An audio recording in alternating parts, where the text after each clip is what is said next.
करेंगे हम लोग, ये बाद में उठ के चले आएगा। अभी कहाँ पे लगाएंगे? आ जाएगा, सबका आ जाएगा। अभी आप लोग को ऐसे ही करते हैं फिर।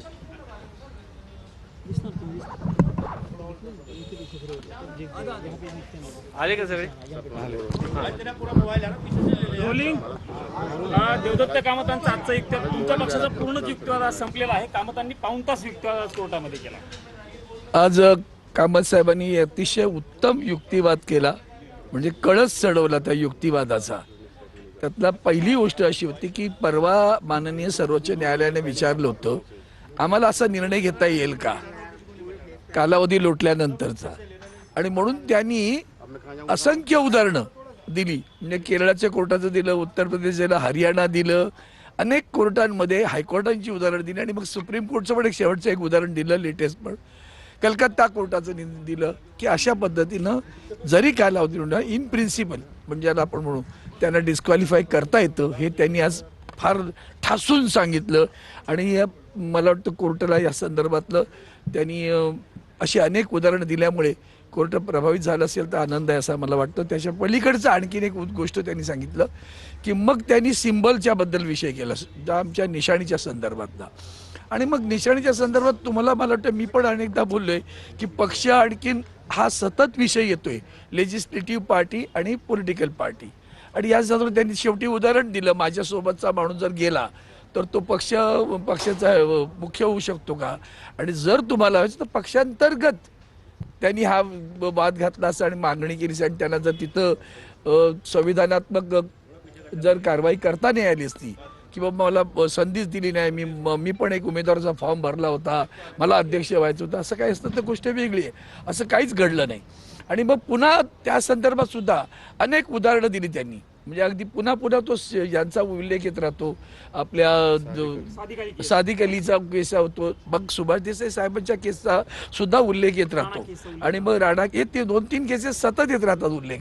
आणि त्या उल्लेखात त्यांनी सांगितलं की अशा पद्धतीनं पक्ष आणखी विधिमंडळ पक्ष हा निरंतर आहे। काल त्यांनी सिब्बलांनी पण सांगितलं होतं विधिमंडळ पक्षाची मर्यादा आहे 5 वर्ष, तो आकडा वरखाली होत जाईल, निवडणुकीत काही होईल पण पक्ष हा असाच राहतो, आणि त्या पक्षातली माणसं जर इकडनं तिकडे गेली म्हणून पक्ष जात नाही ना।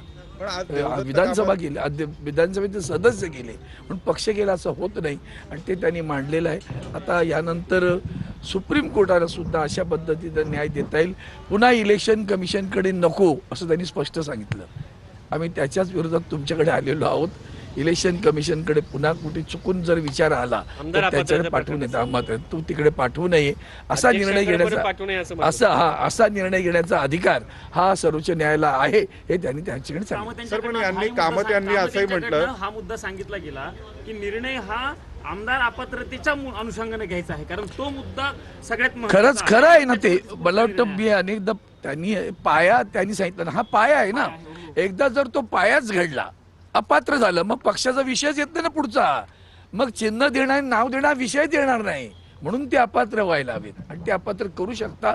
त्यांनी सगळे उदाहरण जे सगळं सांगितलेलं आहे, आणि अपेक्षा आहे कोर्टाकडनं बघू आपण न्यायाची अपेक्षा करूया। त्यांनी युक्तिवाद करत असताना असंही म्हटलं की जर तुम्ही फक्त विधिमंडळ पक्षाच्या आधारावर किंवा आमदारांच्या संख्येवर ठरवता तर जेव्हा तुम्ही युतीमध्ये लढता तेव्हा मिळणारी मतं मित्र तो त्यांनी एक केला ना, युक्तिवाद केला की मिळणारी मतं कोणत्या पक्षाची आहेत कसं कळणार तुम्हाला, हाही एक युक्तिवाद त्यांनी त्यावेळेला केलेला आहे, आणि ते स्पष्ट आहे ना।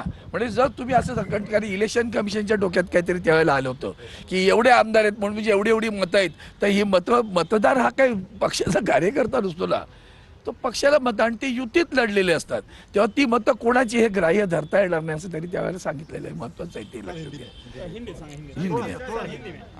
आप जानते हो कि आज भी हमारे वकील माननीय देवदत्त कामत जी ने प्रभावित ढंग से माननीय सर्वोच्च न्यायालय के सामने अपनी बाजू रखी और कहा कि पहले तो उन्होंने बात की कि कल परसों में आप जानते हो कि माननीय सर्वोच्च न्यायालय ने पूछा था कि इस तरह से हमें निर्णय देने का दे सकते हैं क्या, अभी दे सकते हैं क्या, तो उन्होंने कहा क्योंकि उनके समझ में था कि ये तो काल मर्यादा हो गया, वो तो उस वक्त थे, अभी क्या कर रहे हैं उनको, एकेडमिक हो गया, तो उन्होंने कहा कि नहीं ऐसे दे सकते, और इतने उदाहरण दे दिए उन्होंने लिखित में तो बहुत ज़्यादा लिखा है, समय कम था करके उदाहरण बोले लिखित में दिए हुए हैं।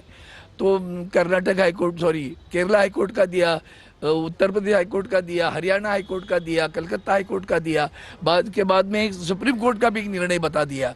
इस तरह से डिस्क्वालीफाई कर सकते और उस तरह से डिस्क्वालीफाई इनको भी करने की आवश्यकता है और वो आप ही करें, न कि इलेक्शन कमीशन के पास दोबारा भेजा।